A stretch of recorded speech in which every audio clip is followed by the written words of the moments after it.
Sean, glad that you're here, man. Thanks for being here. Thanks. I'm glad to be here. This is pretty cool. Thanks for inviting me. Yeah, absolutely. Yeah. Well, why don't you start out by just giving us a little bit of an overview? I've known you for a while, but I don't really even know much of your background, like before I met you in the firearms industry. So, I know you're from Indiana. Maybe you can start there and just kind of talk about your, who you are, and then maybe lead into how you got into the gun industry. Oh, man.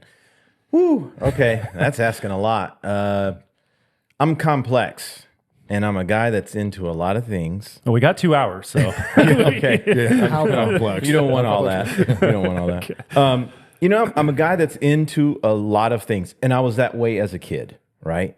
And everything, the reason why I am here now is because everything that I do, I want to do it at pro level. So when I got into photography years ago, it was fine to take photos, but I would look at magazines and go, well, I want my stuff to look like that. So what do I have to do to get to that level? When I rode motorcycles, I rode sport bikes years ago. I wasn't happy until I learned how to drag my knee on the ground, because the dudes on TV, that's what they're doing. So I took it up on myself to go learn how to do that. So everything that I've ever done has been, it's hard for me to do it at just an average level, right? Now, there are some things you have to pick and choose because of time, that you can't do everything at the level you want to.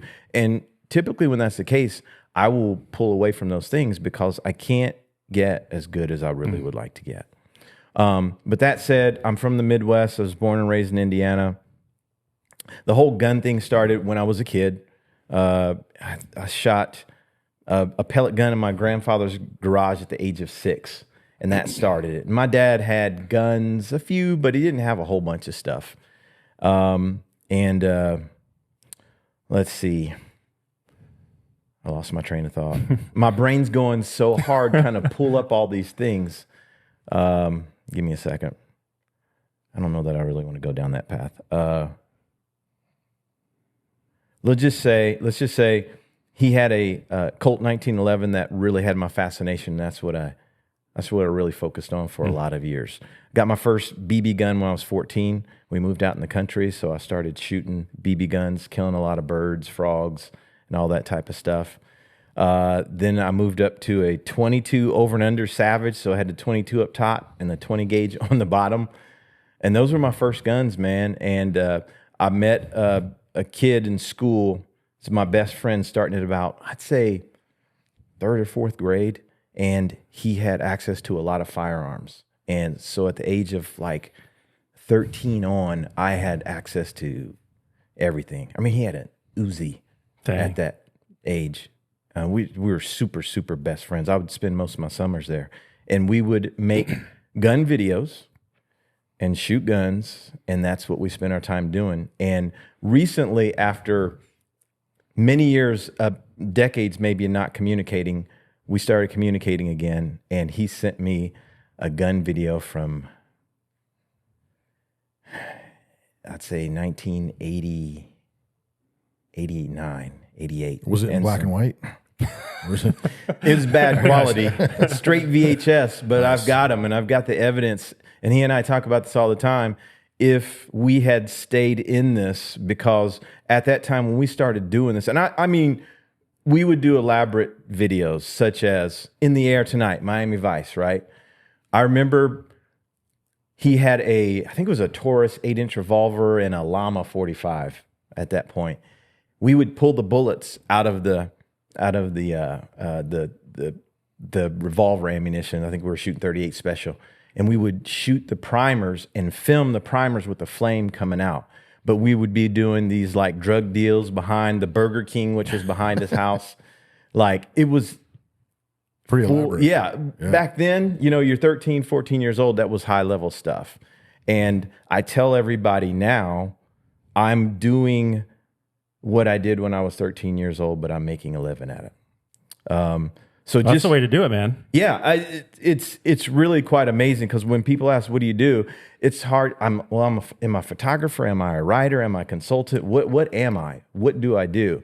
And I just say I do everything that I was doing when I was 13 years old, just at a higher level. But I went to college, did that thing, and here's what's interesting.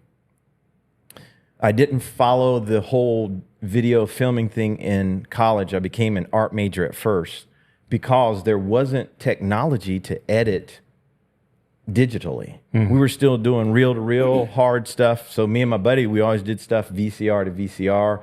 And I think we may have had Super VHS by that point. I know you guys probably don't know what this stuff is, but you know, it was tape technology and you couldn't see the future in it. It was like, this is probably going nowhere. So after years of making these videos, doing these edits, all this type of stuff, I got out of it.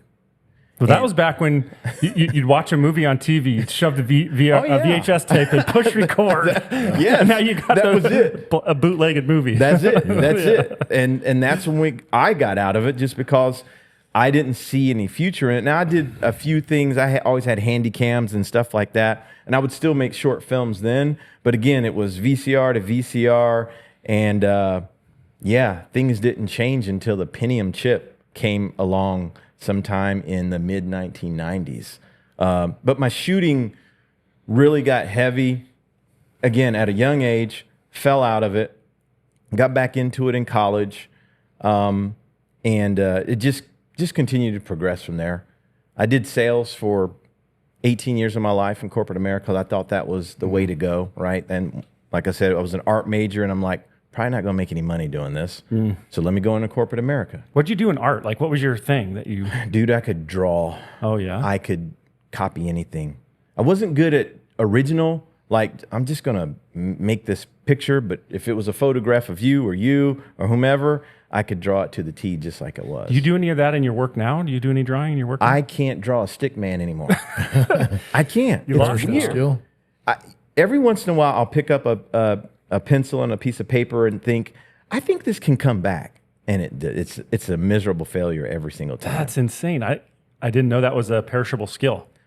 Apparently it is. Apparently. And I do often wonder, if I pursued it, if I really put my mind to it, can I get my hand and my eye to coordinate together to do this? And maybe, but now it's all this visual stuff that I do photographically and video and writing that has probably taken that brain power. So I don't know. Yeah. Yeah. Well, okay. So you're an art major and you're into guns. Take us from there. Yep. So go through the whole college thing, being broke and all that type of stuff, and still trying to manage gun stuff. We had a pistol team. This is going to sound weird to you. In school, I was an insurance major. Stop. Don't. Is this college? This is college. Is this DeVry? What is this? I was an It is the Midwest. I was an insurance major and a criminology minor. And my thought was, well, maybe I can go in the FBI, just kind of this business. That was a long time ago. I don't know if that was even the right approach. Or maybe I wanted to go into law enforcement. So, make sure you cover your butt first on the insurance side. Secondary is the law, right? Yeah. Just making sure. So they had a makeshift pistol team, I guess, because there was a criminology club. So it was the guys that knew they were going into law enforcement, and I was the guy that was kind of, I just like guns, and maybe I'm going to go to higher levels. So we did that whole thing. And then, you graduate, and I just got busy with work, and things change, motorcycles, cars, all that kind of stuff that a lot of guys do, took up a lot of my time. Never lost love for guns, never lost it, but just, again, what we talked about is just how much time do you have? Didn't pick guns back up again until about 2002, 2003. And got into a little bit of IPSC, USPSA, shooting with a couple guys. And then I took my first carbine class. I think that was 2005 at Gunsight, because Gunsight has a facility here, but they also go to Indiana. You know Ken Campbell. I don't, but I know of Gunsight. Yeah, so Ken Campbell was a sheriff in Indiana, and he now runs Gunsight. So that's why there was that association. Okay. So they came here, and I learned about the AR and what it was actually capable of, because I thought pistols were more powerful than rifles.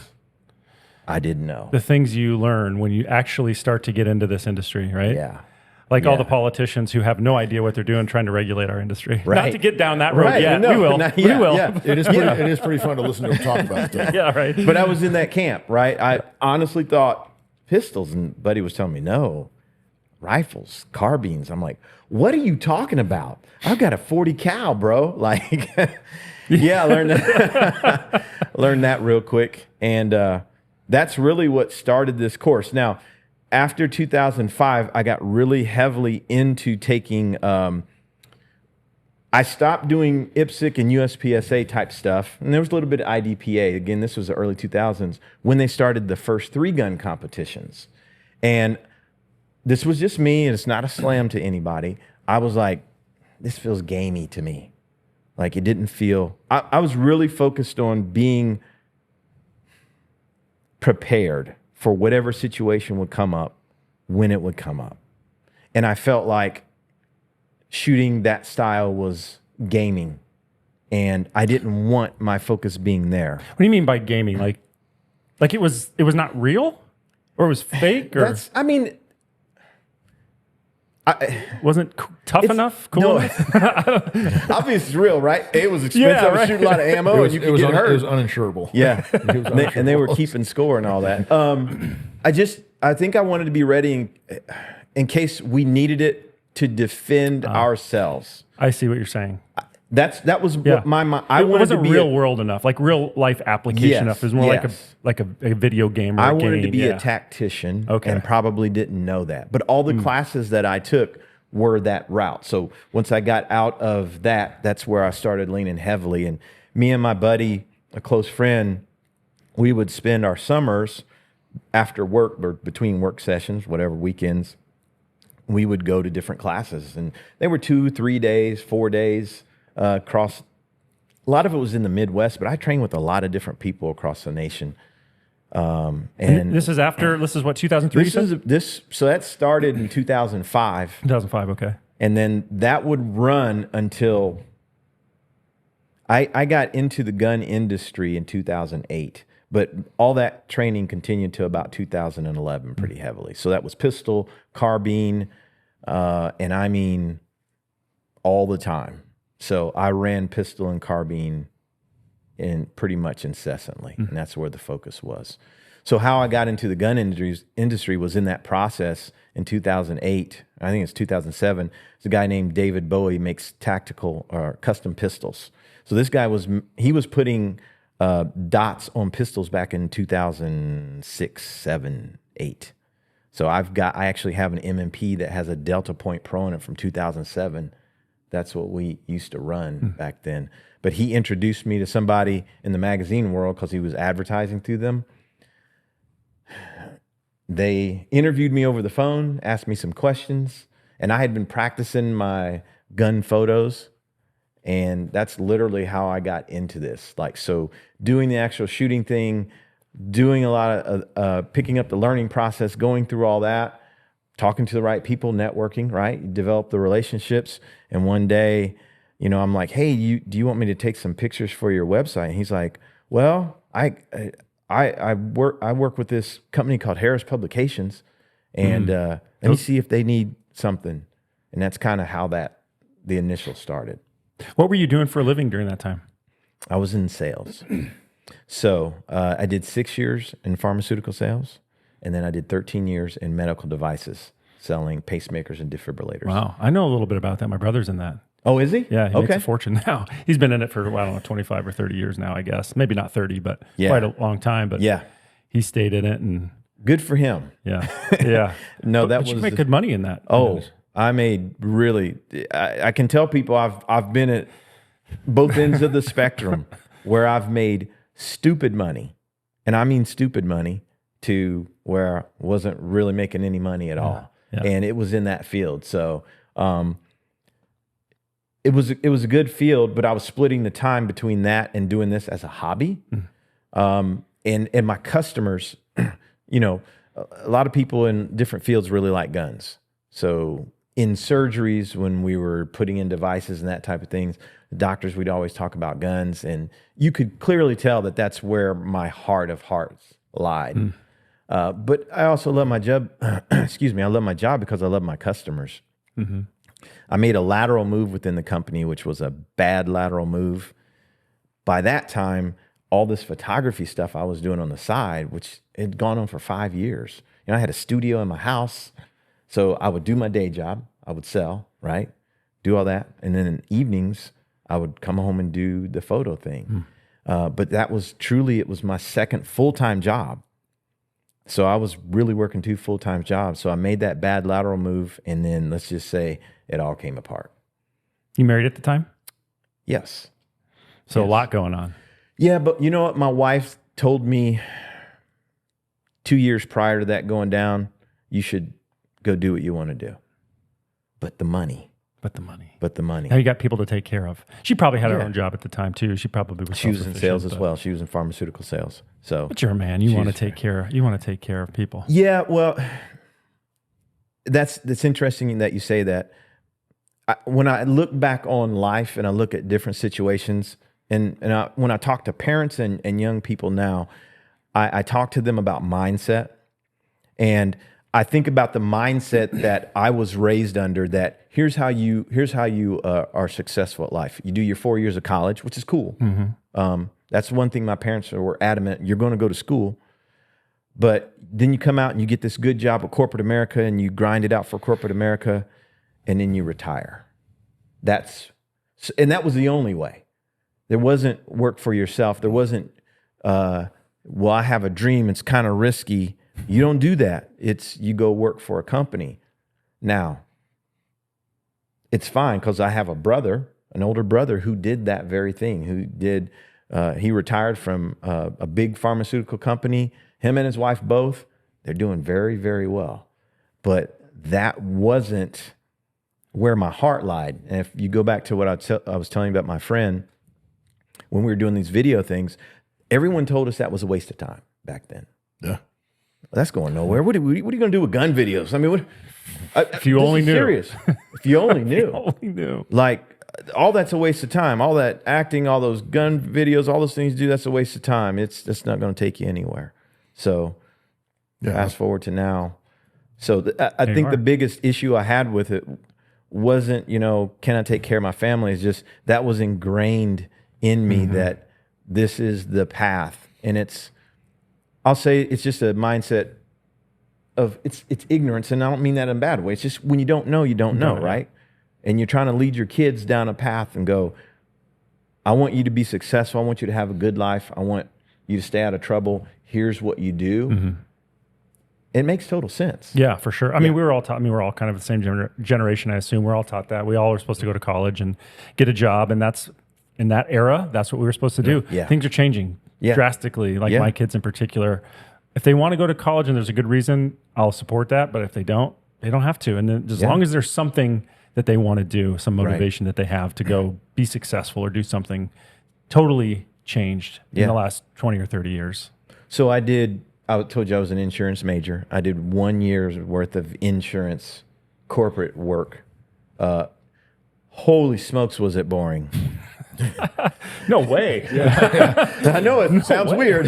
Insurance sounds really I was like, exciting. now we're getting to the good stuff. All right, now we're getting I was starting out in the position, and it was a new position, and I had to do the first year in underwriting, which is all these papers come in and they have to get into a computer, right? And it's policy information, name, address, what policy you want, stacks of it in a cubicle, surrounded by other cubicles. And I'm a 23-year-old dude full of energy and, passion like I still do now. Holy smokes, this is just like punishment. And so I spent a lot of time sleeping. I spent a lot of time getting creative at looking like I was working while I was sleeping. I mastered that. Bathrooms came in handy too. This sounds like the plot of Office Space. You know what? I don't know anything about that 15 show. minutes of actual work in a day. I've seen that show maybe once or twice, but that's literally what would go on a day-to-day basis. How am I going to stay awake? How can I get to sleep? And how much time would I spend in the bathroom getting sleep in there so I can just get through a day? And I was driving an hour and 5 minutes one way to work during that. Leaving at 4. I'd get up at 4. I'd have to leave the house at 5:30 or 6. And drone straight down the highway, 80 miles. Do that and then come back. And by the time I got home in the evening, that'd be 6:30, 7. So there's not a lot of evening time. It's a long day. It was a long day. So I did that for a year solid. Man. Yeah, right out of school. It was rough. That was your start to your career job, huh? That was. And then my brother, as I told you, was in pharmaceuticals. His boss hired me to take over my brother's old position. And that really changed things because I was able to get out, talk to people, build those relationships. And I'm a people kind of guy. I don't do well sitting still doing nothing. And that's what started my sales career. So sales, and then you're starting to transition into your gun industry stuff. Yeah. You're doing doing photography and those types of things part-time. Yep. While you're still doing pharmaceuticals. I was doing medical device at that time. Yep. Medical devices. Yep. Tell us, what was that thing that made you go, okay, I'm going to take this jump from making good money, having security, protection for my family, and going out on my own in the gun industry? And I'm interested. I never made that decision. It was made for me.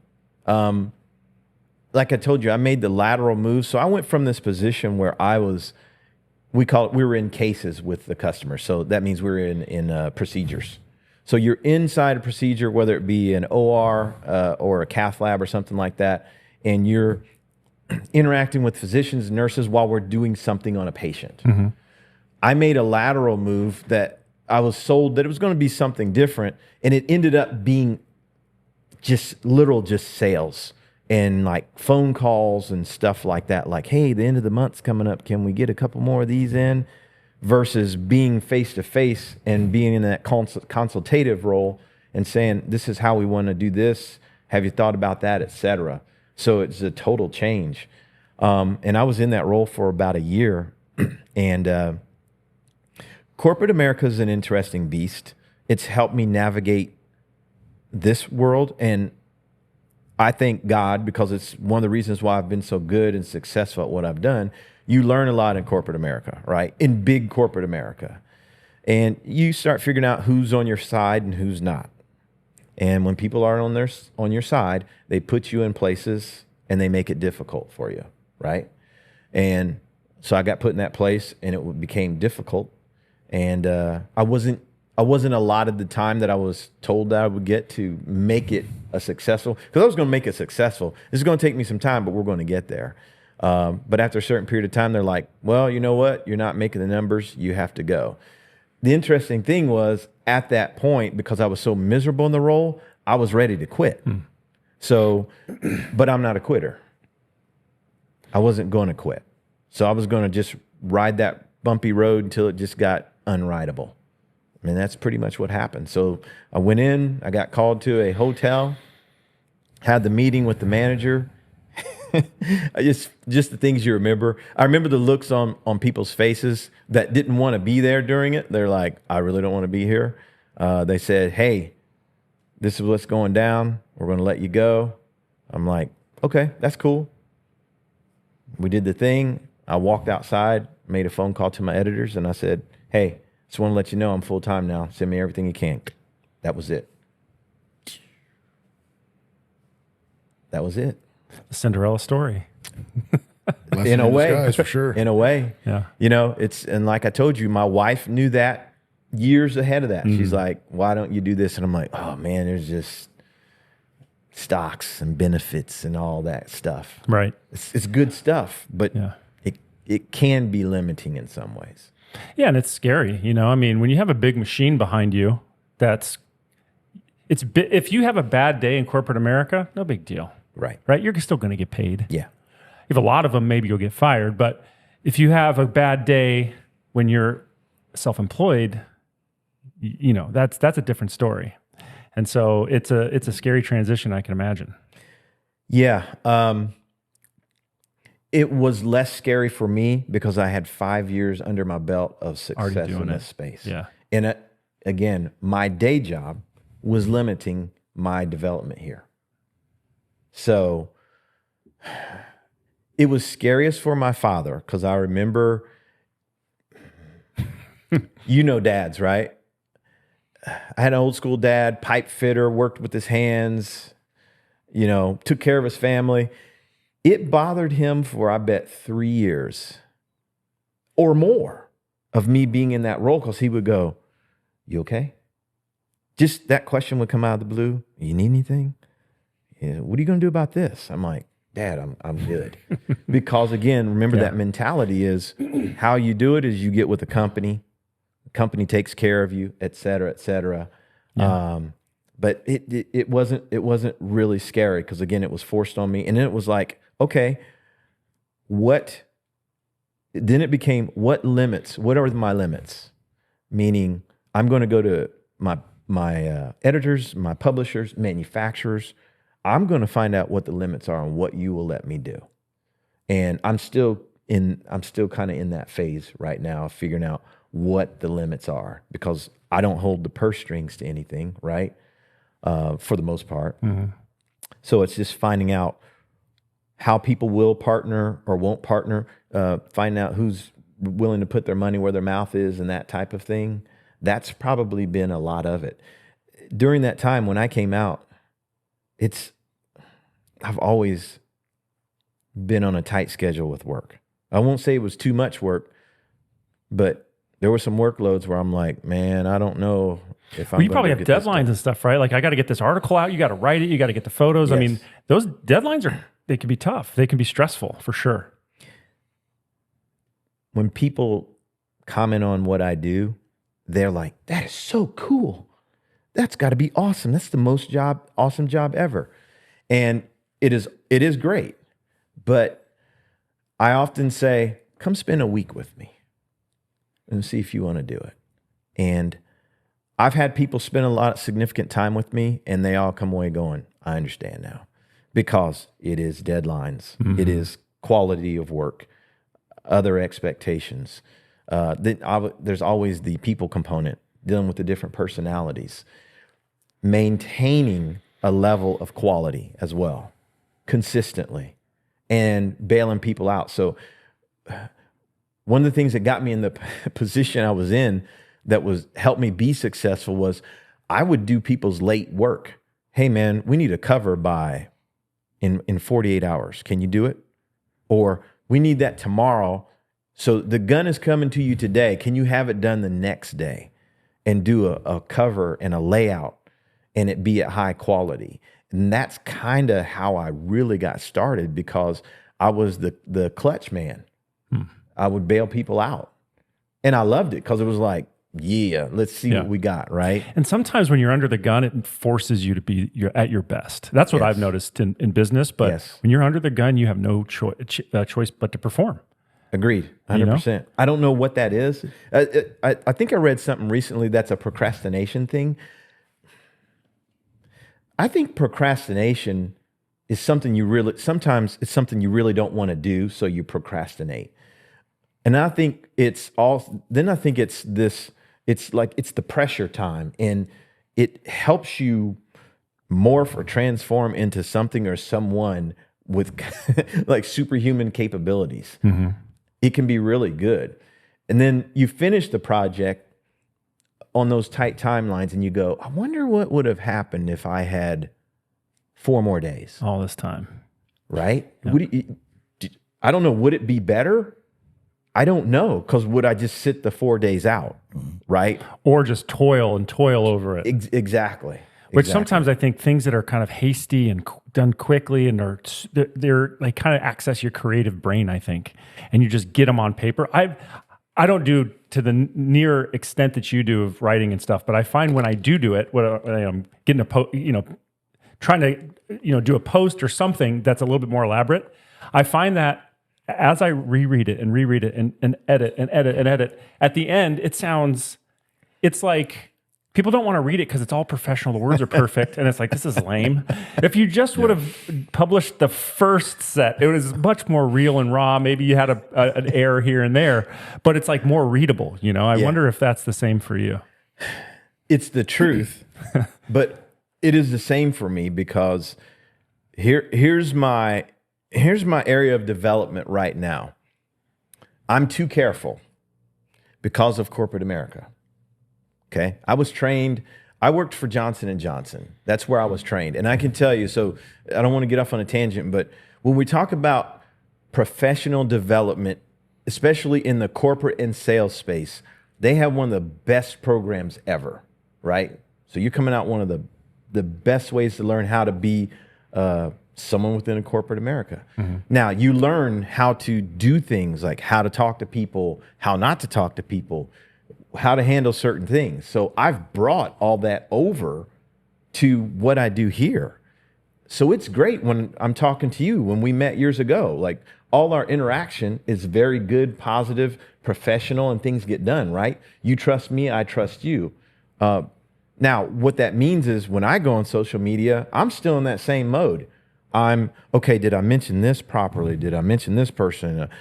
Who's going to take it wrong and who's going to do this? And then it's well, if I do post this, how's that going to come back to haunt me later? So I read that post. I spend an hour on it, typing this thing out that should have taken 3 minutes. And I look at it and I go, delete. So I'm working on it. Yeah. But I'm with you 100%. Now you get me for an article, and I'm more myself. I'm pretty much myself in that, and I'm pushing my editors. I'm like, please leave this thing that I said in there, like because they have the power to veto and mark stuff out, but they leave a lot of things in that I probably should be able to say on social media or whatever, but I just can't do it. It's this really strange thing. So social media, though, has changed the landscape. I mean, so when you started 2008 and then full-time in 2011, if I remember correctly, social media really wasn't much of a thing. I think Twitter was available and Facebook maybe, but it wasn't people weren't in their phones all day, every day. Right. You weren't making money on MySpace. Right. No. Tom would not. I was going to say MySpace. I'm glad you said that. So over the last 15 years, things have changed drastically, I would assume, in your job, in your profession more than any, because it used to be magazines used to dominate, and they dominated for a long time, but it's changing. So how has that change been, and how have you been able to adapt to that? It's been interesting. See, that's that careful guy. You see that? See how I did that? The long pause. Interesting. Power triangle. It's in me, dude. I'm going to tell you both sides of the change. It's only been, I would say, challenging and difficult because the publishers that I work for and have worked for, their transitions have probably been a little bit, depending on the company, have been a little bit slower than others. So when I was coming up, there was MySpace, right? And I made that full-time transition into this in 2013. All I did was forums. You remember forums? Oh, sure, yeah. So I never got into YouTube. I was really anti-YouTube, and I never got on to, I don't think I started Instagram till like 2017 or something like that. But I was always in a position where my publishers, that's how I make my money, they did things a certain way, and I just molded my work to that. So early on, I would do some video work when they requested it. But the only thing that's really changed is how they're presenting that work, because here's what I'm finding. There are a lot of clients that still want print. A lot of clients. And I think what really got difficult for print was especially in that COVID time frame, paper got astronomically expensive. And it didn't make sense for certain publishers to continue although I believe they were still getting the revenue and ad revenue, because we've had a couple magazines go away, and customers are really, like manufacturers are really bothered by that. So I don't want to say that it's not been a difficult transition. It's just been, I'll just say you have to map it out properly. You have to go in the right directions. I just made the transition from photography into video, but I'd been doing video historically for a long time. Now I was rusty. at it because I hadn't done it in so long. So I just literally adapted and kept going. Here's the beauty of it. Because I was able to write, photograph, video, and do other things, again, all in that developmental piece, it wasn't that disruptive for me. It was just finding where the work would go. And it wasn't until recently, and I mean, within the past year that my print work, almost all the print work is gone. Writing has gone. Now I still shoot a lot of covers for like Firearms News, Outdoor Sportsman's Group, which is Guns and Ammo, Firearms News, and some other. They have a bunch of different magazines. They're still going pretty strong, so I still do work for them. Outdoor Life, I started doing some digital work for them. So I guess this transition piece has allowed me to be able to do things for different companies. But we're still navigating it. And you know what? Some talks still come up about bringing back some print stuff. Well, I think everything ebbs and flows and is like a pendulum. I think it takes a lot of momentum to make the switch from paper to digital. Right. It does. And then everybody just goes. It's kind of like the EV world, right? Like with the Teslas. Yeah. And then people are just, the pendulum swung so far, and then people are like, I still do like paper. Yeah. There's something, it's never going to be as big as it was, but there's still something about having a magazine on your coffee table. Maybe more than anything, just, kind of nostalgia or art or something like that, just to have something physical there to decorate your room with or your office. Yeah. But I still think there's enough people out there, even young people. I mean, yeah, young people are much more digital oriented, but I still think young people are kind of, they see what their parents had before all this digital age, and they're like, man, I wonder what that would be like. And I wonder, and I think they're even clamoring to that a little bit as well. How many times have you looked at an article online and bookmarked it to come back to it? Online. Never. Well, no, not recently. Okay. How about you, Steve? I've bookmarked things because I thought that was cool. Okay. Don't come back to them. Yeah. So, if you call leaving tabs open, I have about 1,000 tabs open on my Google Chrome. Yeah. That's my version of bookmarking things. This is the discussion and the question I've been posing to people recently. If there's a magazine, you and I both know we're going to come back to it. It might be 4 weeks. It might be when the wife goes out of town, right? Because then the kids are gone, and I'm going to take a dump and I'm going to read this magazine. I'm going to read this article on this thing. We don't do that digitally. So that is something that we're missing. And I know that it's something that we long for. Interestingly, when it comes to photographs, we've all seen those photographs, whether it was Time, Life, National Geographic, any gun space. There's a photograph and how it captures that moment in time, right? And you can hold that and stay there. You can't do that in video. Have you ever seen something on video and you keep rewinding to watch it, but you can't grasp the moment? The moment comes and goes continually, consistently. Every time you rewind it, replay it, that moment will come and go. You can't hold it, but if you got the photograph, it sticks with you. That's the thing about print, is it has this effect on us. It's more real almost. It's real, and we can hold it for a period of time. Yeah. It's like our memory. When you watch people, let's say it's a big event, a concert, whatever, everybody's got their phones out. No one is taking in what's actually happening. Yeah. But they're going to try to go back and watch it and grab that moment to hold on to it, and they'll never get there. That's the problem with digital stuff, meaning video. and everything being digital and everything being online, you know, how many great photos do you see on whatever, Instagram? I don't care. Just on a web page, and we see it, we go through it, and it's no more. It's like I think maybe from a digital aspect, we're trained to move through these things so quickly. Yes. And I agree. It's like our news cycles. We just move through them so quickly. We don't dwell on anything. Even like an assassination attempt on a president, it's really gone in a day or two because of the news cycle. And it's probably the same with digital. As you're flipping through social media, let's say, you might see a great picture, a picture that if you saw it on paper would be amazing. Yes. But you just scroll through. Those apps have trained you too. Now as a creator, right? We've talked about this a lot for our platforms. Like, okay, you got to catch them right now. You got to there's got to be a hook right now. And then they have to stay there for 3 seconds. And Instagram is timing this whole thing.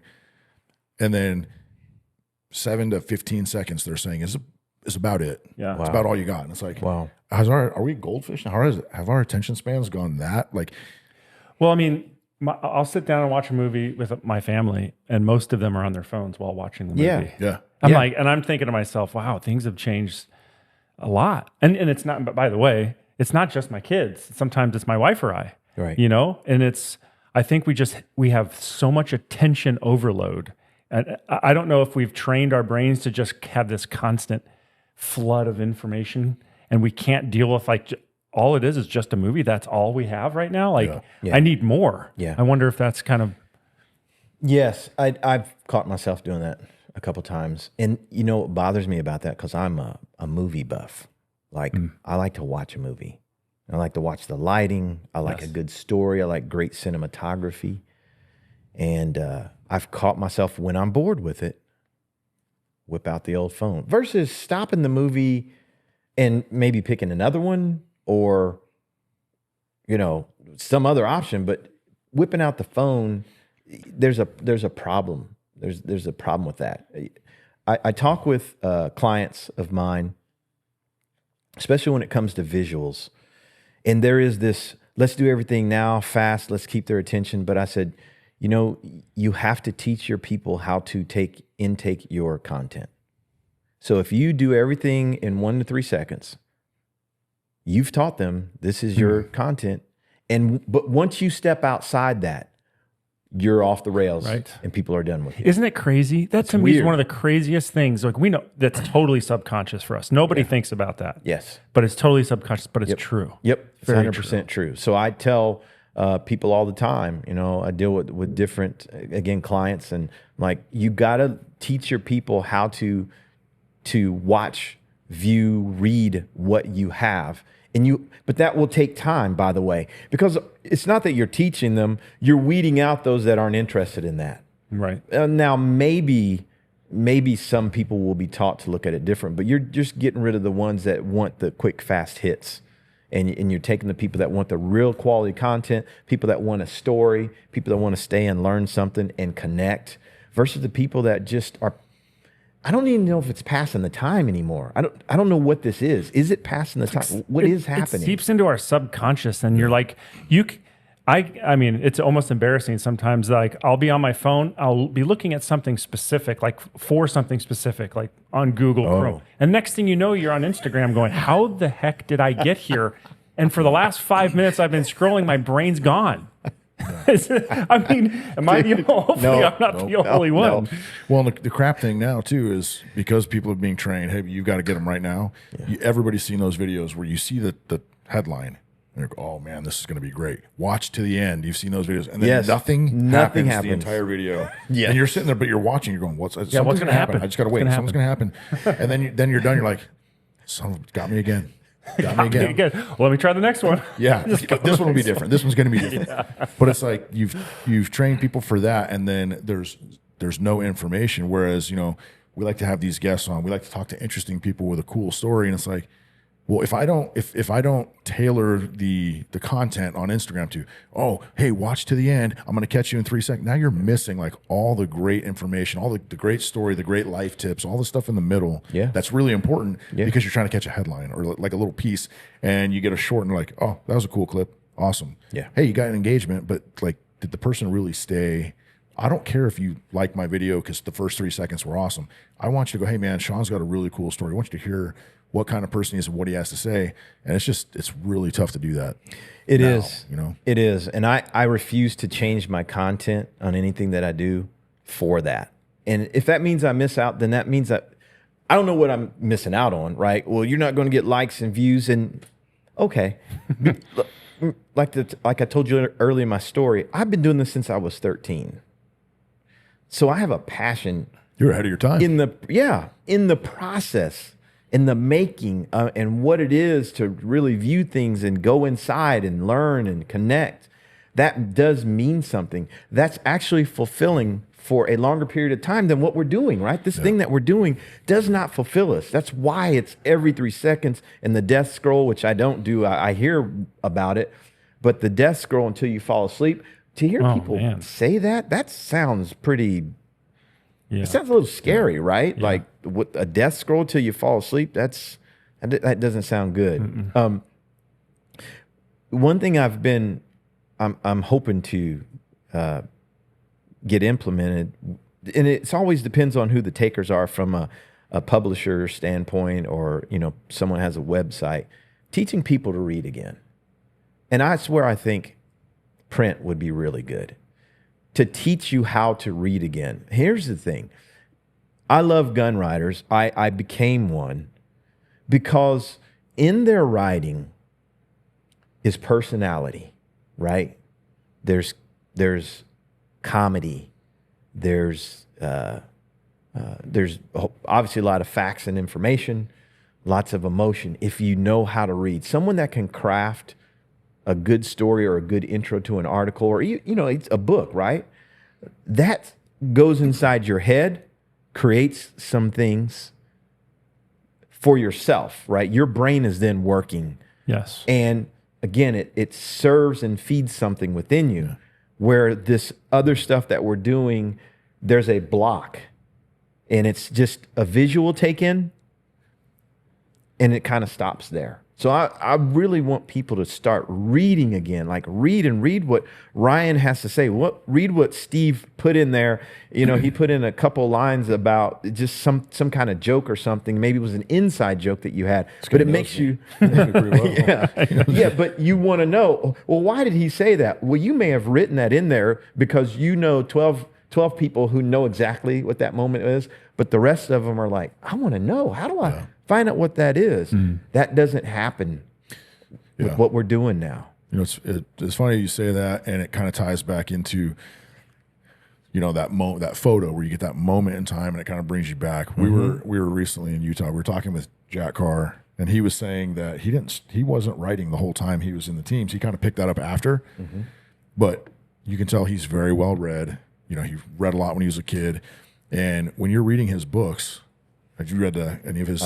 You read his books, and I'm sitting there. Going, I can literally picture, like he's in the mountains in Wyoming, setting up his sniper hide, and I'm there with him. I can see he writes in such great detail, and everything is like just so elaborate, and it's this whole thing printed out that you go, man, I feel like I was just there. Yeah. And that is completely missing with just a stupid scroll. Here's a cool photo. Hey, go to our website, and it's like then you go to the website, nothing of great content on there either. You know. I'm fortunate enough in the dealings that I do at CCV and some other things, I get to talk with a lot of young people, and I'll ask them, when you read, do you picture this stuff? Because I wanted to know. I'm a slow reader, and it's not because I can be dumb at times. I don't think I'm dumb. Because my brain is taking each word and putting something to it. Whether it's a picture, a vision, a video, or it's trying to take all these words and create something in the space. Yeah. And I ask young people, what happens when you read? Do you see this? Do you imagine it? And most of them are like, no. They don't even have imaginations because it's all given to you. Yeah.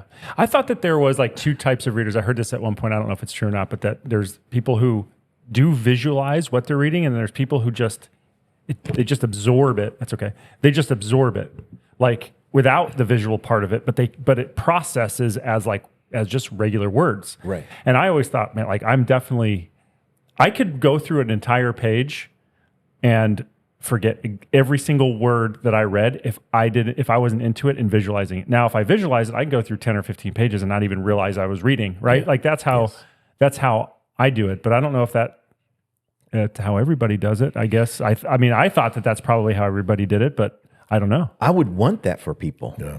If it's not happening, that's why people craft the words that they do.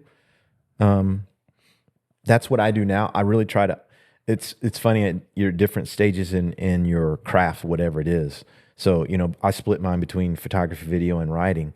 But now when I write, I'm looking for compelling words in fewer words that can fill in a space, but bring a completeness to what you're reading. And then sometimes it depends on the Sean that comes out. And then sometimes it's choppy and goofy, but you're able to follow how I feel about the moment or the product based on how I craft those words. And I feel bad when people have maybe, I don't say entirely lost it, but we're so far off track. They're really missing a big part of personal development and growth when we're not able to take these things into our brain, right? Figure some things out, come up with our own imagination, and then, if nothing else, enjoy it, right? And then share it with a friend and tell it, versus everything has to come to you and everything has to be a certain way. And beyond that, your brain is like turned off.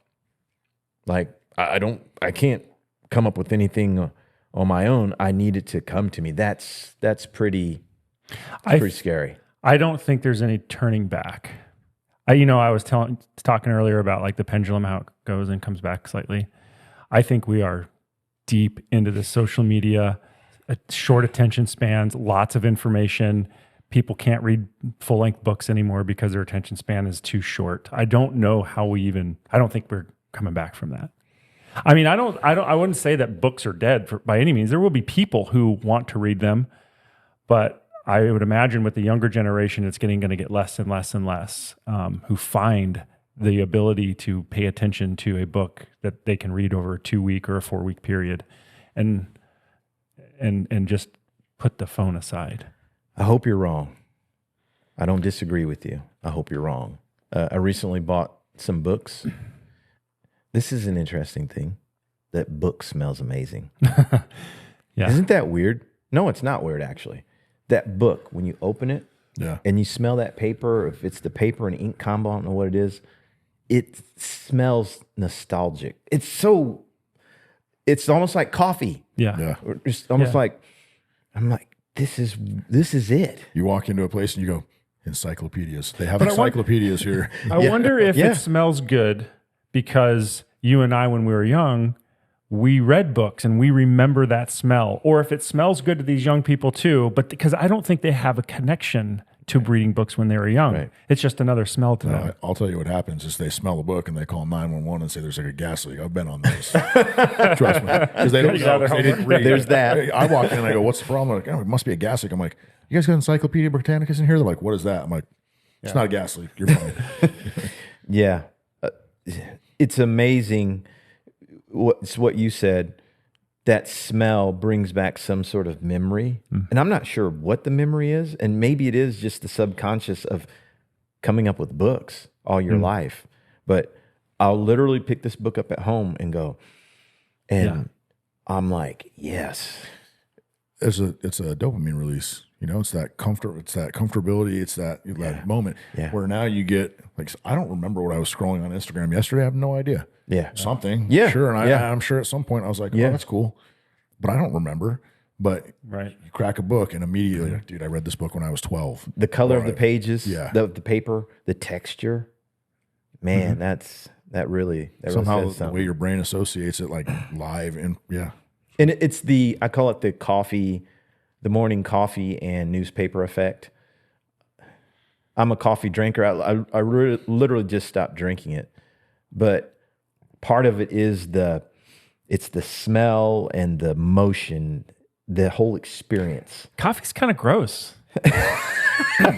But I drink it every morning Yes, because yeah. there's something that it gets you in the right place. Yeah.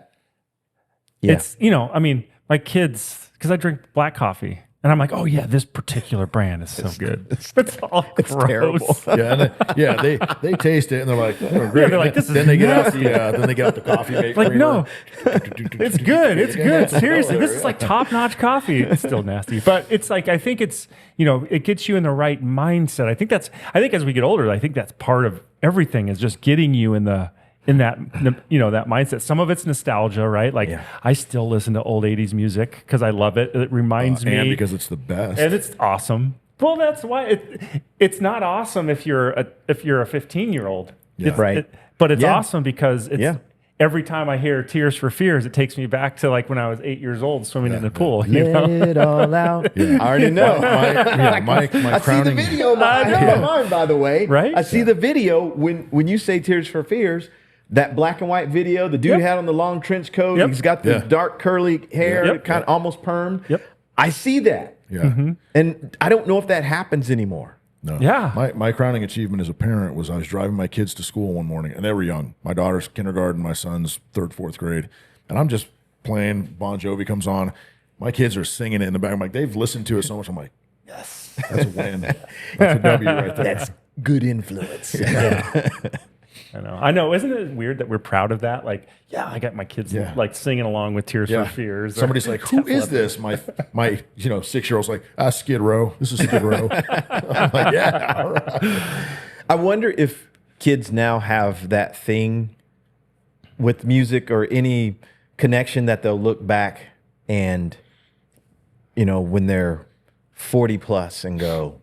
I think they will because kids still listen to music the same way we listen to music. There's still songs. They're 3 minutes. They're 4 minutes long. They don't read books like we used to, but they do still listen to music. Yeah, cool. And it's so funny. When you think of content, though, like just from a content standpoint, like music is still doing the same thing in your brain, right? It's still the same. But like, I listen to my kids stuff. I'm like, this is crap. Yeah, but I'm sure that's garbage. what our parents said too. The lyrics are garbage.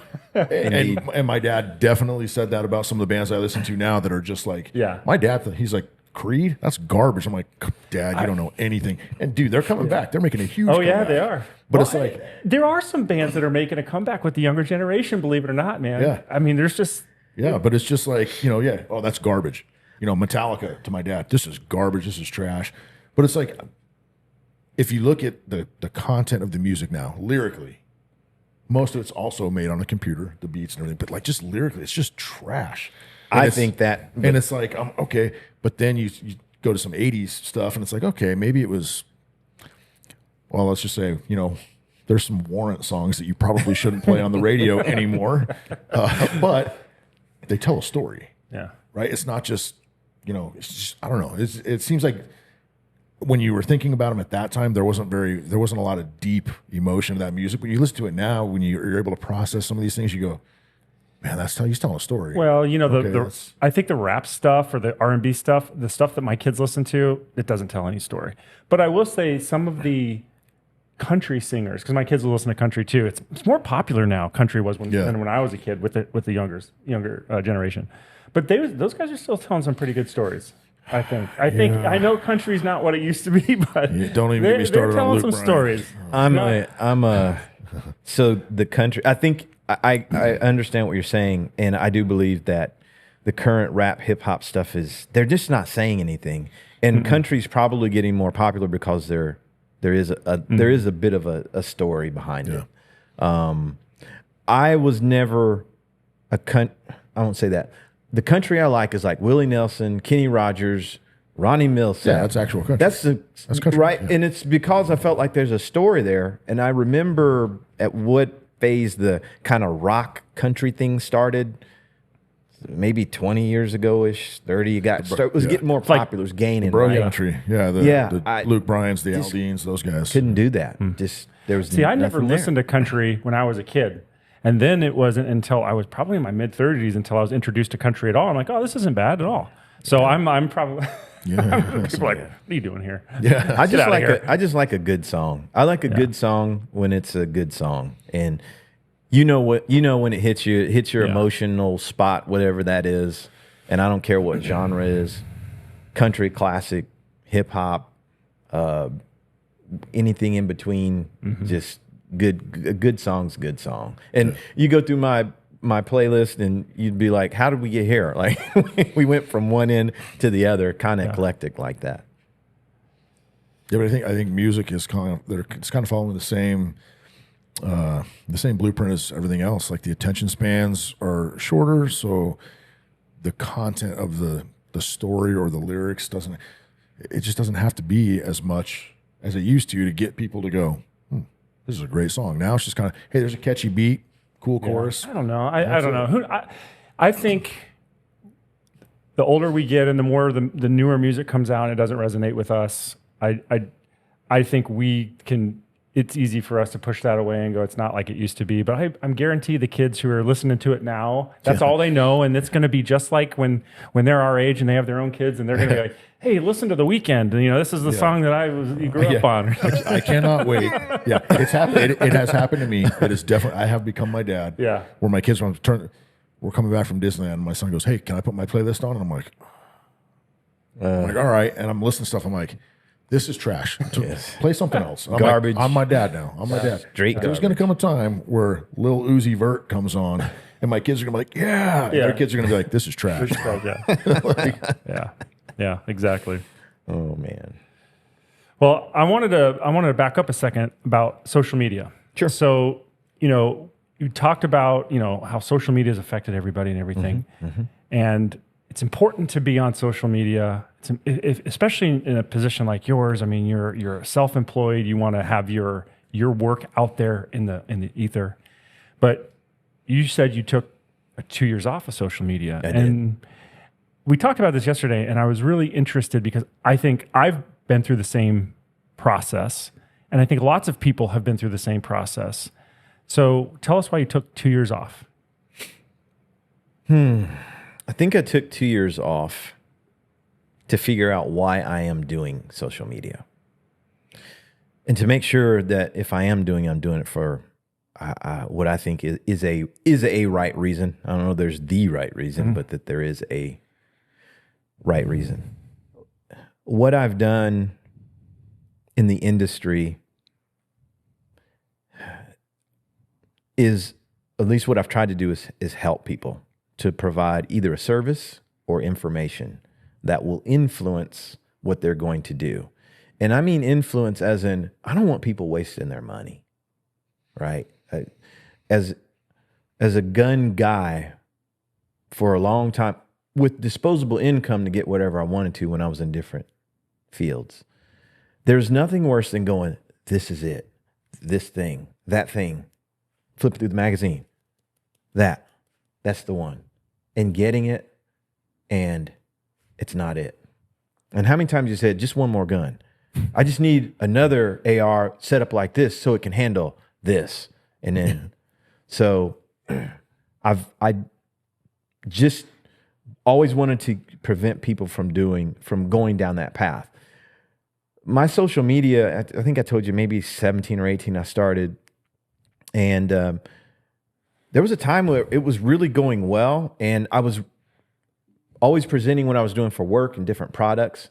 And then I think at some point you can fall into the trap of, I want people to see the cool stuff I have, that I have access to. For sure. Not on a personal basis so much, but I'm gonna be honest with you, right?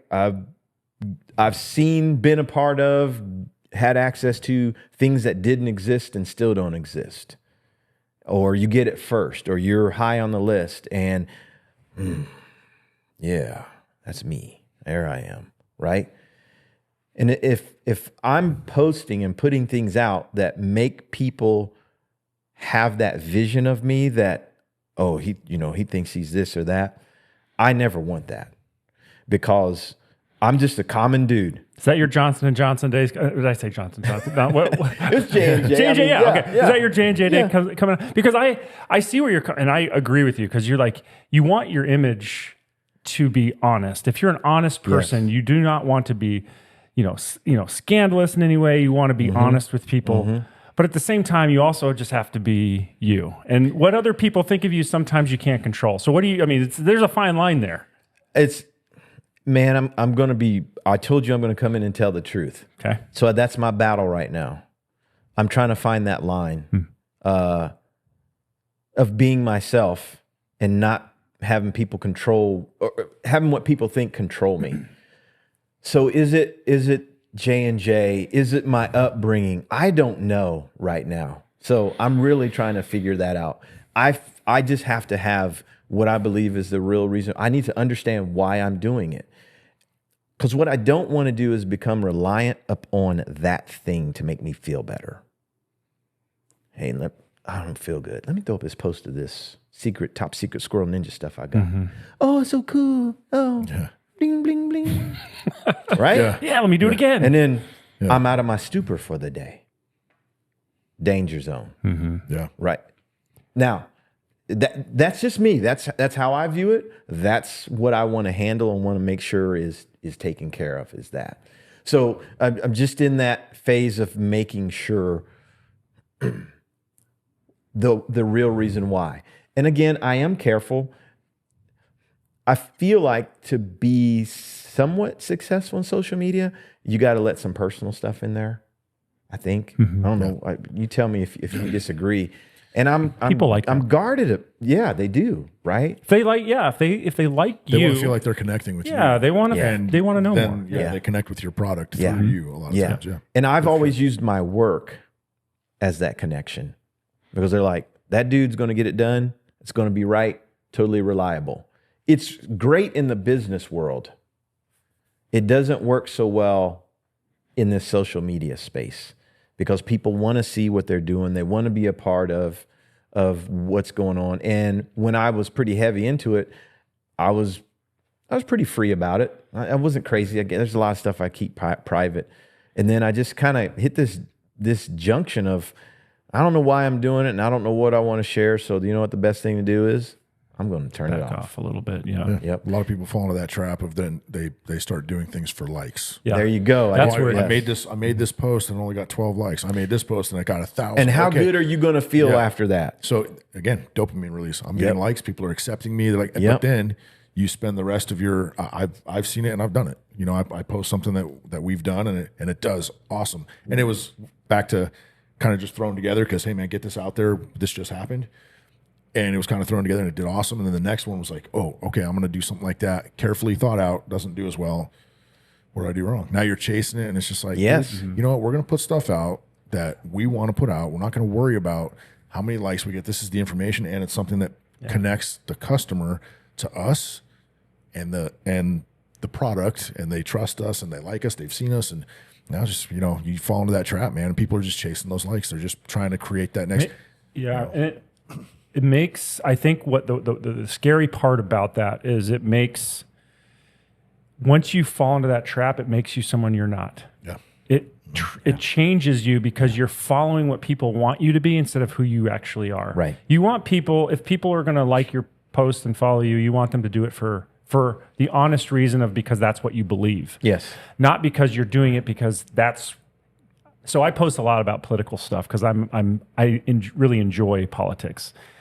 And there's, you know, when you post something that's a little bit controversial, it gets both good and bad, a lot of, you know, potentially a lot of that stuff. And that can be really challenging, you know, for the person. Like, I got a lot of hate. I got a lot of love. Like, how do I go from here? Like, and you've got to honestly, like, look at that post and go, okay, I can't do this to make people mad. I just have to tell people what I think. And so, like, it's a really fine line, because you could, if you get off that track and you start, you know, going to the right or going to the left, next thing you know, you're in a place where you don't want to be. You're like, I'm not even this person. I've been posting for the last 2 months things that people like. Right. And that's a bad place to be. It changes you, makes you into a terrible person. How many times have we all heard there's the Facebook or the Instagram life, and then when you go to the actual, you know, hey, these people, look, they got a boat, they got this cool house, they got all this stuff. That's the Instagram life or the social media life. They're really not happy. Yeah. You know, you go home and they're miserable. They're on their phones. They're not connecting. They're not. I'm guilty of this where, you know, my wife and I, it's like, okay, hey, kids are gone. We're going to spend time together. We're going on a date. And it's just like, you know, let's just stay in tonight. And then it's just like TV's on. Yeah. We're sitting next to each other. Like I'm holding her hand. But you're just kind of like this. It's like, am I really connect? Like, am I really happy? It's like everybody thinks that I'm doing all this awesome stuff and I've got all these cool possessions. But then when the cameras are off, what is it like? Yeah. You know? I can tell you an interesting thing that came from that time of being off of social media is when that moment I realized I didn't have to take a photograph or a video to show someone else. How did that feel? It was amazing, freeing, calming, and there's a lot of low-key anxiety associated with that, by the way. Sure. That I don't think people give credence to. I don't think they acknowledge that, oh, I got to get this. Oh, this is cool. I need to, right? And I remember when I stopped doing, like, it was literally seeing some, you've been on a tropical vacation and you walk out and you see that beach for the first time. You see the blue water and the sand and you're just blown away. Well, you might see that and hug your wife or whatever, or hug your child and be like, isn't that pretty? But we've gone to, I need to get this to show people. Mm-hmm. Yeah, my personal favorite is don't touch your food yet. I've got to get a picture. That. Wait, nobody cares about your food. Yeah. You go to a restaurant, and all you see is people, move the, oh, yeah. There we go. I'm like, can I just eat this steak, please? So when that goes away, there's power there. There's power to enjoy it. There's power to take your time. And then you realize it doesn't matter if anyone else sees it. So I remember learning that and getting quite used to it. And I remember at some point telling my wife, I'm like, you do not know how awesome it is to not think, to think that I don't have to take a photograph or get a video of something, what I'm doing every minute. And it just totally freed me up. It creates that moment of like that nostalgia. Yeah, where like you get that to photo, right? Yeah, exactly. It's because when you're doing this, you're not in the moment. You're not appreciating it. You're not. Yeah. I mean, I'm sure you guys have memories from whatever time period, say before social. You have that memory right here. Oh yeah. Right, and that's what that is. It's that moment in time. It's stuck there. You can see it. You can taste it. You can smell it. You know everything that's going on, and that's what it is. Once you're using your brain and your eyes and all your other senses instead of the screen, that's what happens. Mm-hmm. So I don't know if that kind of. No, I just wanted to have a conversation because I think it's such an interesting thing in today's day and age. I think everybody more and more are getting on social media, more social media platforms. There's more platforms to do. Like, you can't just be on one. You got to be on 7. Yeah, that's like, another problem. Well, my friends are on this one. Some friends are on this. So you got to be on all these different, and it's very time consuming. Not only is it time consuming, we've talked about all the other issues, but I think the worst one that I've experienced, and I'm not saying that I went down a wrong road, but you catch yourself is doing things, saying things you maybe wouldn't say just because you know that that's what people are engaging with, how they're engaging, and it starts to change you, and you're like, who am I right now? And that is the scary part, and that's when I've been like, okay, I got to stop. Am I saying what I believe, or am I trying to move along this current? Yeah. And that's difficult. I'm still, I'm going to be straight up again. I'm still trying to figure it out, man. Yeah. I really am. I agree with everything that you're saying. It's all truth. And I think the greatest thing that's come from the time off is being able to recognize all the different elements of it and what they really mean, how they affect you, people around you. And I'm still trying to sort that thing out. Thankfully, because of my history and what I've established as a professional, my reputation precedes me in a lot of ways. I've never had to advertise for my business. I never had to have a website because if you wanted my work, you knew how to get a hold of me, right? It was, hey, let me just ask this publisher or this person, you're a couple people removed. I didn't need that. I didn't even need a website. And then social media comes along, and up till now, I haven't needed it, but I can tell you things have changed since I haven't been on it. I don't get the one-off calls and things that I did before because Well, you don't have a platform, right? You're not able to show it. And what print allowed was an audience. If I went to a client, if I went to you, I'm like, hey, Ryan, I want to try out your new stock. Can you get me one early? Because I'm going on a hunt and it's going to have an article and this and that and that. And you'd be like, yeah, because that's what we're going to do. That's going to get the word out. So that's what social media is doing now. And it still happens in the digital world when I'm talking specifically about our publishers.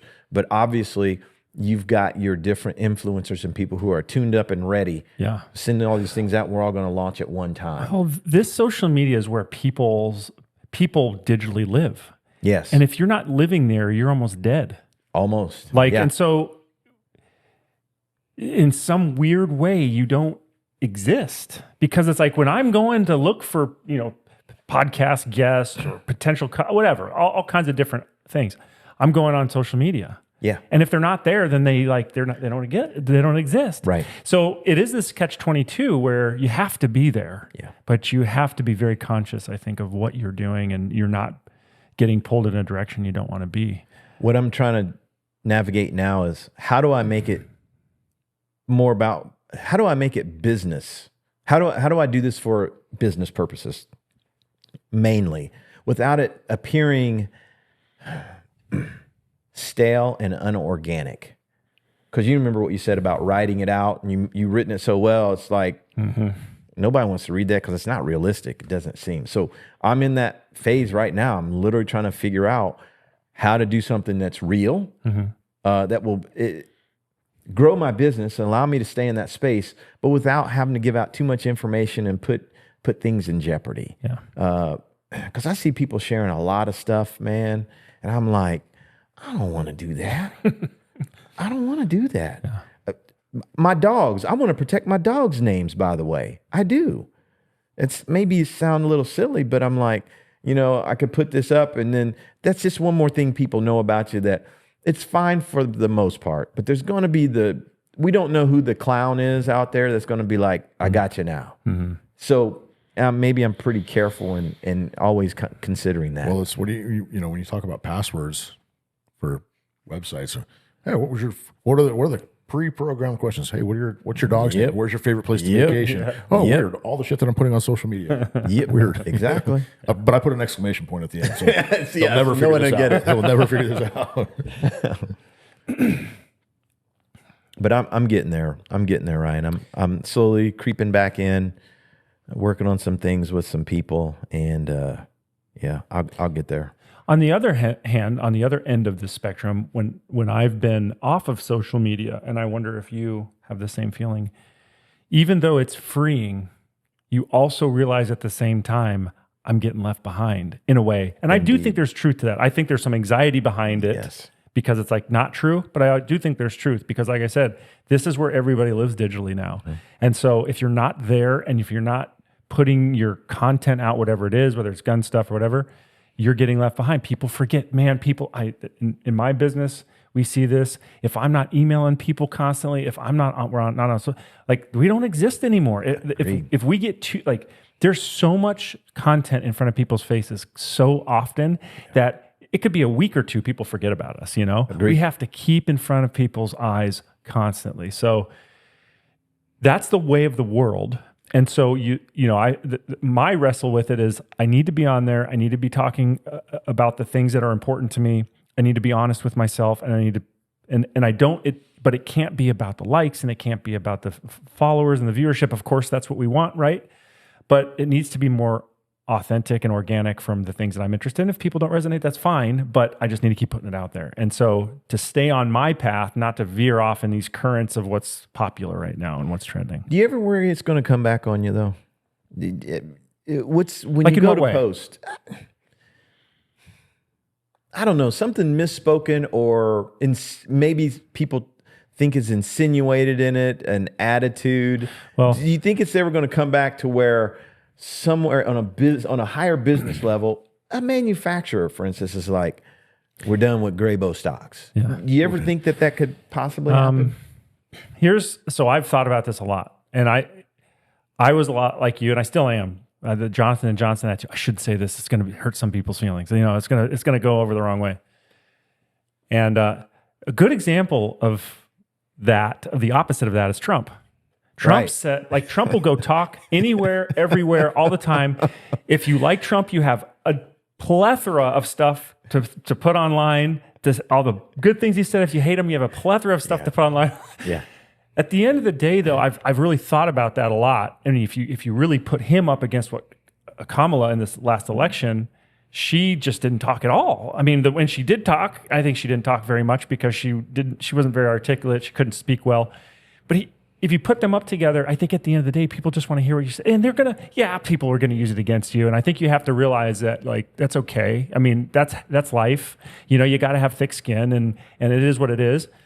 But I do think that the worst case scenario is if you don't put it out at all, and people don't know who you are at all. If you're looking to be out in public and people you want people to kind of understand your ideas and your product or whatever. I think the lesser of the two evils is saying the wrong thing but still being able to say it and saying it in the first place. No, that makes sense. And you're right. From a business perspective, you need to be in the space and all the different spaces that you can be. I'm in that spot where I'm navigating that. The cool thing is hard work and repetitive performance that's consistent has led the way. And I'm going to be honest with you again. I put a lot of faith in the Most High of guiding where I go and what I do. And probably in that 2-year, as a matter of fact, I know in that 2-year period, I put a lot of focus on my walk with our Heavenly Father. I had a lot of focus. And that was another thing I wanted to make sure, because I don't want him to ever think that he's not enough, right? That I need something beyond him. I need approval. Someone's got to like that I get to do cool stuff, right? I want it to be, maybe I'm sitting on the back patio and I'm not getting calls or whatever, and it's me and he's enough.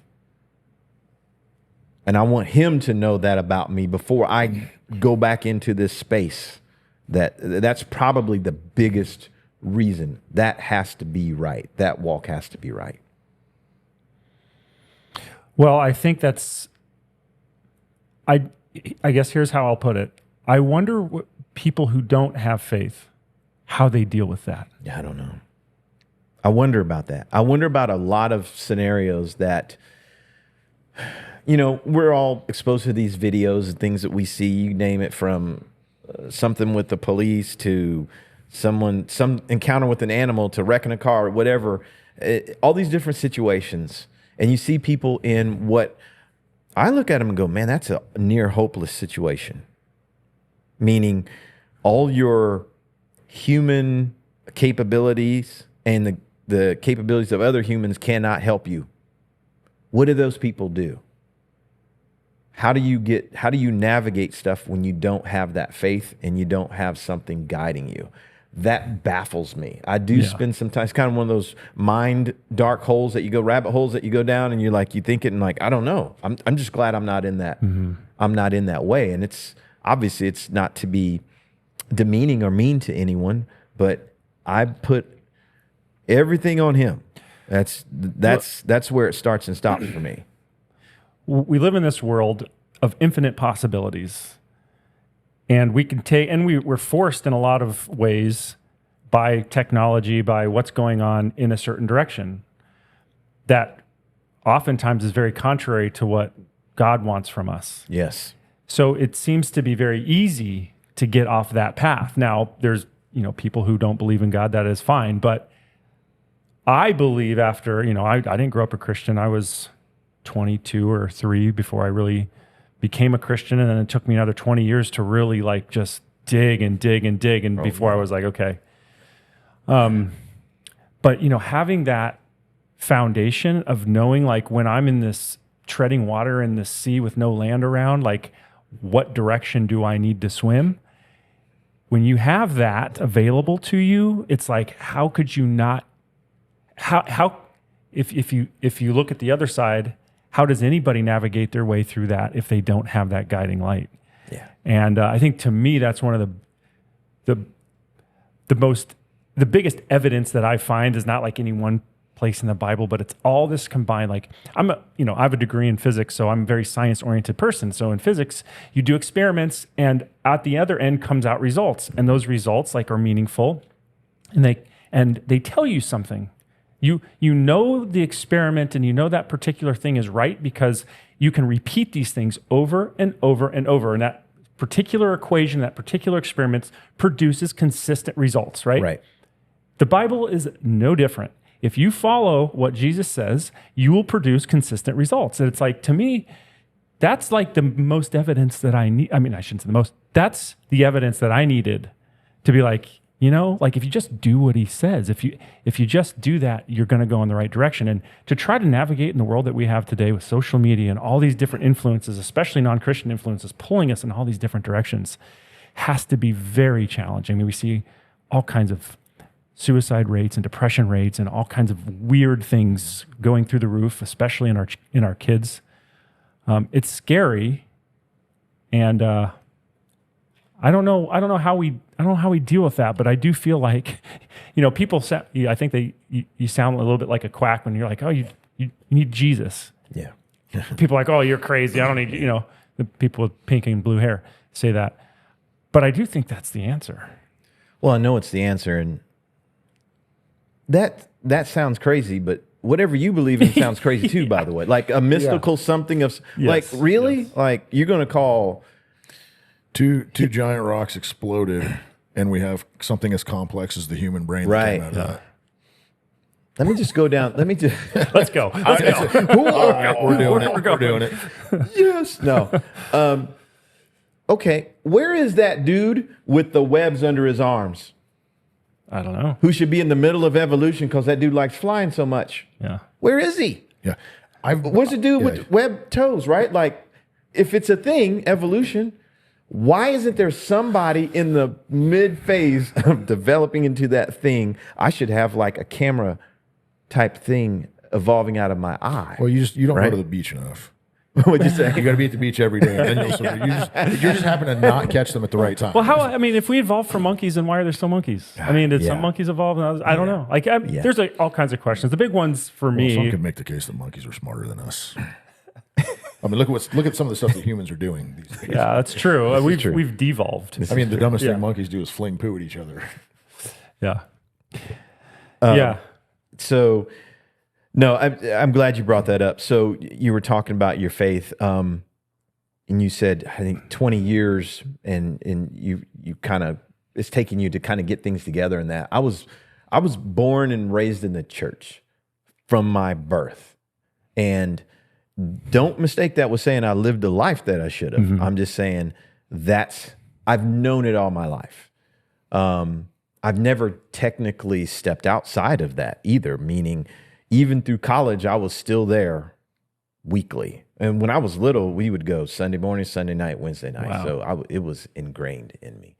But that faith that belief, that constant belief, when I did the dumbest of things that I knew I shouldn't have done, that's where I always ran back to, because I knew it was right. And how that's changed now is, it was really during COVID that I noticed, that's when we were all on our phones, right? Because what else could we do? And I remember just seeing people being hopeless during that whole time, during that thing. And I don't know if I can say that word on here. Do you get like... Oh, YouTube will ban us for sure. Even saying COVID. That's okay. Right. We'll bleep it out or whatever. There was that thing that was going around that a lot of people weren't feeling well from. Yeah. And I just remember seeing the hopelessness in their posts. And that's when I really started having to refocus on what was important. Mm-hmm. And it wasn't because I was scared, because, by the way, based on my history in pharmaceuticals and the hospital, I knew all the stuff that was being said wasn't so. 100%. We went against everything we had ever been taught and everything that we'd ever sold and done. But because I knew people weren't in that same space and they didn't know, and they didn't have the relationship with him, that's when I was like, I probably got to do things different to have a positive influence on people when and go where the Most High is calling me when that time comes. And it was, I knew it was beyond me, and it was beyond photos and gun stuff and all that type of stuff. There is something, and still is something, that's bigger that I'm sure he'll call me to. But I've been resistant to it most of my life, because it's like, He knows. I don't know if I want to commit that hard. Like, I mean, really? Can I still, And then once you give that up, it changes you. Changes you. COVID was the worst and best thing that's happened in this country, because it was a terrible debacle from a government standpoint. But it opened all of our eyes in a lot of different ways, not just about, for one, how corrupt the government is and how they're colluding with the big pharma and all these other, and it opened our eyes about all this other stuff that, well, if the government is capable of doing this, well, what happened to JFK? What happened to Martin Luther King? Are there aliens? 9/11? All that stuff, right? Like, everybody's like asking, like, the government will lie to us like that? What else are they going to? So that's number one. But like you said, people got desperate in a lot of ways. And maybe they found God. A lot of different things, I think, came out of that. Now, there's a lot of bad things that came out of that too. But I think if you're someone who can turn a negative into a positive and look at a bad situation and say, how do I get through this? And, and learn from that. I think there was a lot of positive growth out of COVID for the individual American, and probably all around the world, but specifically in America, I think. When bad things happen, no matter what it is, you can either learn from it or not. And I tend to learn. Been wired that way all my life. And I've been through a divorce. You can learn from that. Different business things, learn from that. Or you can tantrum it and just go against it, right? Like, yeah, it's happening, it's bad, and I don't like it, and I'm just going to throw a tantrum until it stops. And once it stops, I will still be the same individual that I was before this. Blaming somebody else for why it happened. Blaming someone else. And I don't roll that way. And sometimes I think it's to a fault. I don't have any better way to explain it than just to say that to you. But I think it's just key to learn from the things that are going on around you. I think about when we were coming up as kids. I wasn't a party kid. I went to the parties and I hung out and I watched people, and I learned from the mistakes that they were making. I'm like, you know what? I don't need the bus to hit me when I see it hit you and what it does. I don't need to do the bus thing. Like, it's going to hurt. It's going to jack you up. So how about I just avoid it? So, just learning from different things. And I think we're all starting to figure out where COVID had its effect on people now, right? I think all of it's really starting to hit home, and it's weird to still see people wearing masks outside in Arizona with no one around, and you drive by and go, "Wow, that's interesting." It's like, what did that person learn from all this? Yeah, did they learn?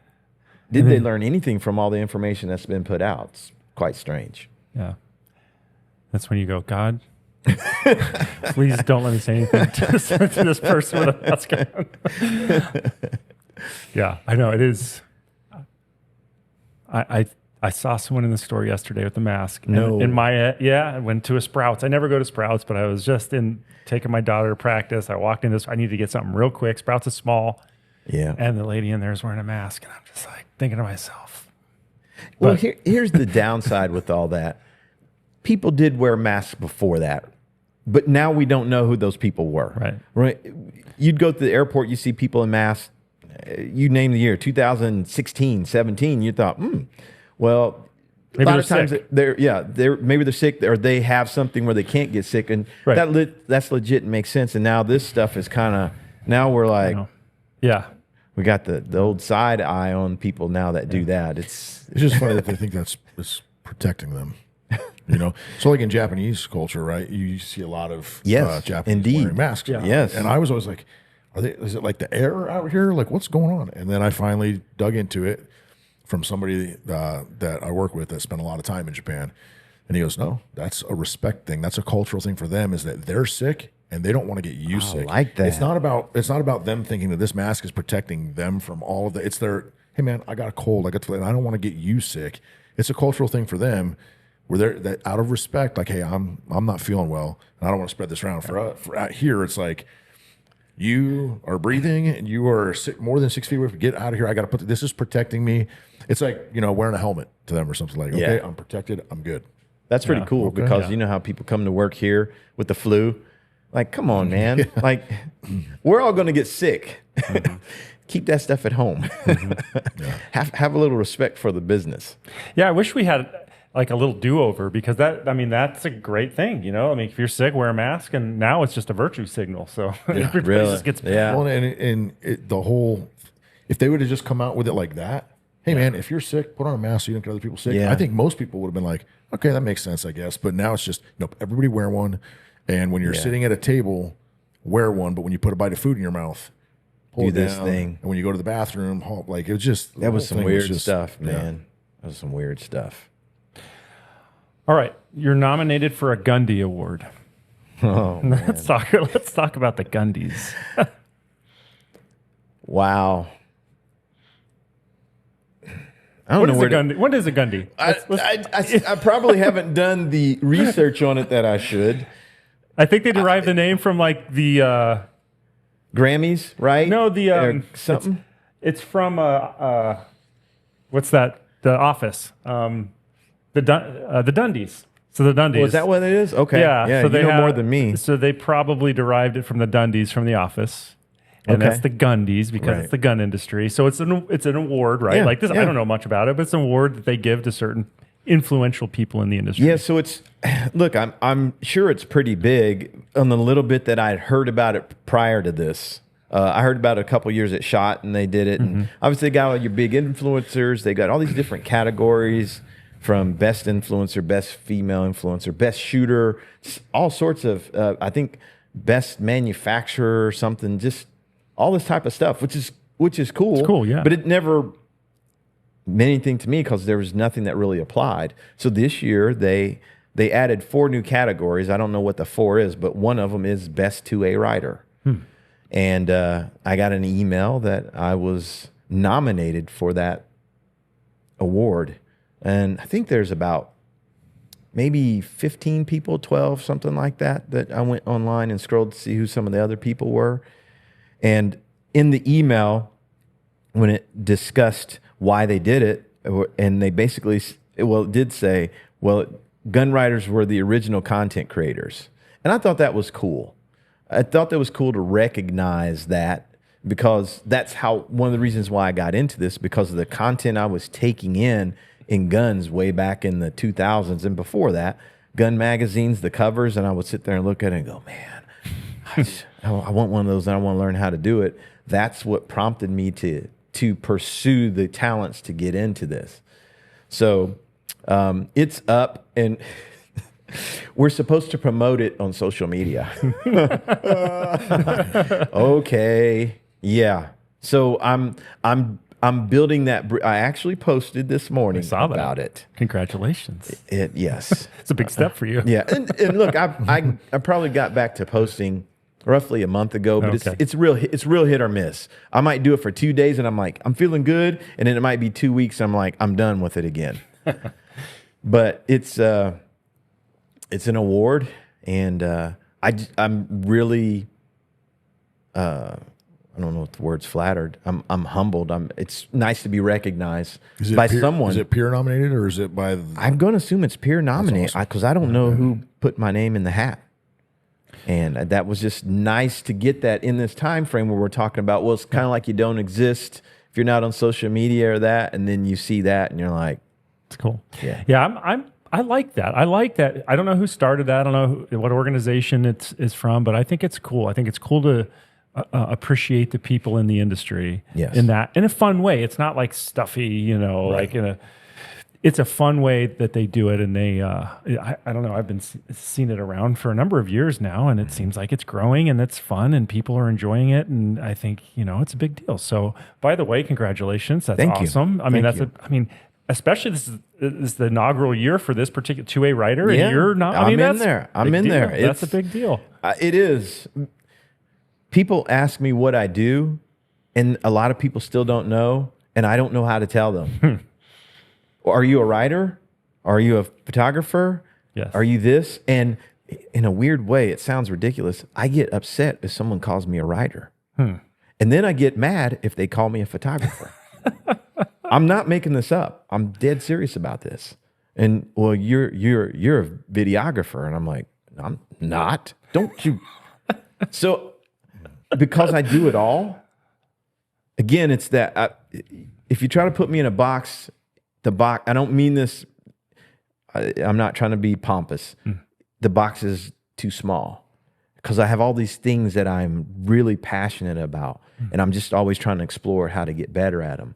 So I don't fit into any one of those, but I'll take it. I'll take the nomination, and I will continue to try to promote it and see what happens. It'll be interesting to see how this all pans out. Well, that's cool, man. That's something that's cool. Yeah. It's cool to be recognized. You know, it is cool to be recognized. Years ago, so I started Suppressor magazine back in 2014 with Guns and Ammo, and that's kind of my thing. Like I go to the publisher and go, "Hey, we should do this," and it took 3 years to get that magazine for them to say yes. But I got an award from the American Suppressor Association after that first year from creating that magazine.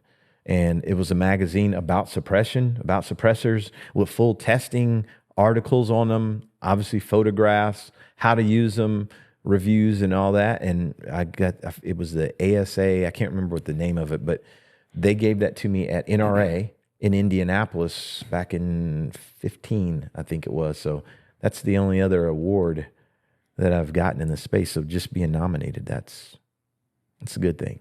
Good. Yeah. All right, we're kind of hitting the end here, and I want to get a few things in.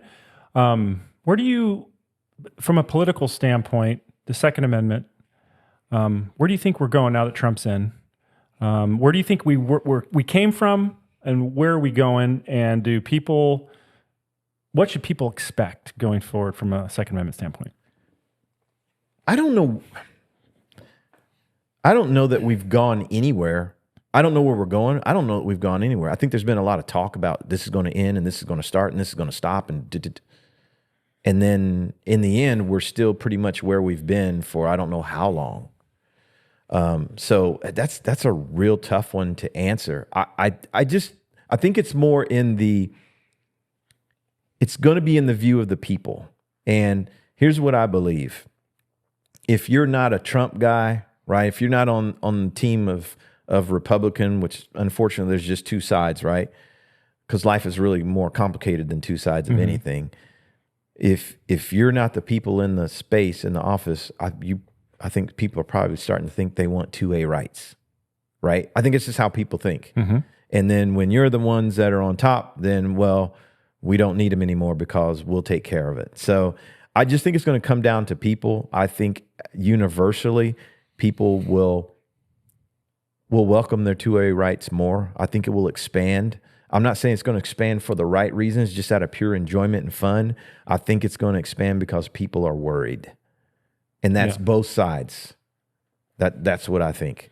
Legislatively, I mean, I would expect it to kind of ease up a little bit. I would like to see suppressors. I know we're on this, the e-file system where I think they should be over the counter. Like from a medical perspective, that's something that should be over the counter. Right. We should be able to go in, buy it, walk out the door. It's the dumbest reason why they're not just like that. I mean, hopefully we can get that addressed. And I think weren't we so close? Hearing Protection Act. And what happened that it was like that day, some big event happened. You know what it is. Yes, I do. Go ahead. So when we were doing Suppressor magazine, we were launching that would have been the third issue during that time frame, and we wrote up about the HPA and what it meant and all this. Like we were gearing up for it, and then the Las Vegas thing happened. Las Vegas happened. Bump stock. Yep, and all the Hearing Protection Act vanished at that moment. Insane. And that was that was a tough one. Yeah. Because we were geared up. Right there. We were right there, and we knew it. And that was going to expand some things for me too in the space based off of that. So, and now they walk that bump stock back. You're allowed to have bump stocks now. I think I went to the Supreme Court, and bump stocks are back in business. Yeah. So, but I don't know how many years that's been now. A lot of years. I would just like to see some logic. I would like to see real logic and information replace all the wives' tales and all the stuff that's being made up. Let's just go off of logic. It's just a simpler approach. And we don't do that. We go off emotion. Right. We live. Humans are emotional creatures, and when we can make an emotional argument, that's what sticks. Yes. And that's, in a lot of ways, that's unfortunate, because that's how I think typically the Democrats who are anti-gun, that's how they get other people who are maybe on the fence to think that guns are bad. Right. It's never really talked about, like, the true reason that we have guns is so that the government doesn't kill us all, like many governments have done in the past. Yes. This refusal to accept that people do bad things or to acknowledge it is baffling to me, right? When a shooting happens, whatever happens, you do know someone makes a conscious decision to do that thing, and that's what it is. So when people run people down with cars, we're not trying to ban cars. Right. And you see the people go around stabbing people, multiple stab wound victims and deaths. But when it comes to the gun, it's the gun doing it. It's such a strange thing to me. Yeah. Really, that one pipes me up a little bit. Me too. Yeah. And because I think if people really understood history, they would know that there's real potential. And, even with our government, even with the Constitution, even with all the protections that we have, governments are still very capable of extreme tyranny. Absolutely. We haven't had that in our country. It's for 250 years. So people are like numb. So, we have this shooting and that shooting. But man, I mean, if you just do a little research, you'll find out that the vast majority of people have been killed by their government. Yeah. That's why we have guns. Yes. How do you get people to recognize that when everything's been so good for so long? Yeah. I do think that's part of the social media, just general media and social media, right? We pick on social media a lot, but before that it was the news. That's just part of the ploy, is to have people forget what's really at stake. And look, we're just a bunch of meat to some people, right? To be corralled and controlled. As sad as that is, as terrible as that is, that's the way it is. And how do you control it? Well, you can only control them if they can't fight back. Right. And by the way, when I said when we were training pistol and carbine so heavily, we honestly believed we would have to use it. Don't get me wrong, we didn't want to. It was just, we just felt like, and this is during the Afghanistan war, so that fueled a lot of it. It's just like, something doesn't feel right. We just want to be prepared. Guns weren't cool. They weren't as cool then as they are now. They were literally like, I need the skill set in case something falls apart, and I need to get from point A to point B. That's what it was. That's what the mindset was.